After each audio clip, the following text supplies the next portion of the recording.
আপনি এই রুমের মধ্যে আপনারা কইছে আমি এখানে থাকি, আপনারা কেটা কইছে আমি রেগুলার মেয়ে। তারা অভিযোগ করতেছে স্থানীয়রা আজকে আপনারা আটকেছে। প্রুফ দেখাও না।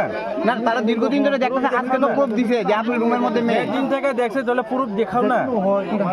আমি তো না করি না, প্রুফ দেখা। আমি এখানে থাকি, আজকে আমার বাড়ির নিতাম লোক আইছে, আমি বারবার কইতেছি আপনারা। কতজন আছে আজকে নিত? আজকে 4-5 জন লোক। 4-5 জন আছে, তাহলে 4-5 জনের মধ্যে 2-3 জনই মেয়ে। 2-3 জনের মেয়ে আর ছেলে মেয়ে দেখে না। আপনারা যে বাড়িতে নিতে আইছে, আপনারা আধিকারিককে জানাইছেনি যে আপনারা এইখান থেকে রিকভারি লয়ে যাবে, আপনি অসুস্থ? আপনি অথরিটিও জানে না বিষয়টা, আপনি কি করবেন? এর উপরে আপনার ঘরের মধ্যে খাটের মানে বিছানা আপনি তলপিতল বা গুটাই লিখেন। আমি থাকি তাহলে আমার বিছানা থাকতো না। তাহলে তো বিছনা থাকলে তো সমস্যা নাই, আমরা আসার সাথে সাথে আপনারা বিছনাটা গুটিয়ে নিয়েছেন, ভালো কথা। আমার বিছনাতে দোলা ভালো পয়রা পাড়া তারা দিয়ে দিছে, আমি তুলতাম না। তাহলে মদের বোতল আমি জানি না তারা কোনখান থেকে বাইর করে দিছে, কেমনে বাইর করে। না তা আপনার রুমের মধ্যে মদের বোতল কি বাইরের থেকে লুক দিব?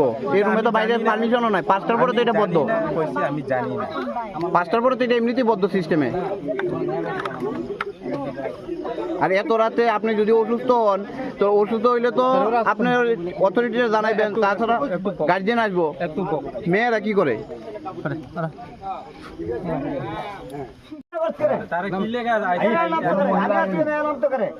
আজকে তো অনেক লোক আছে, আমি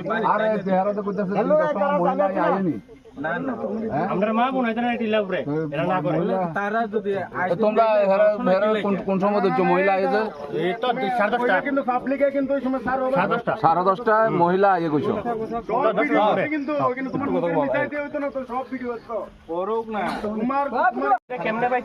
ভাই এদিকে তো যায়।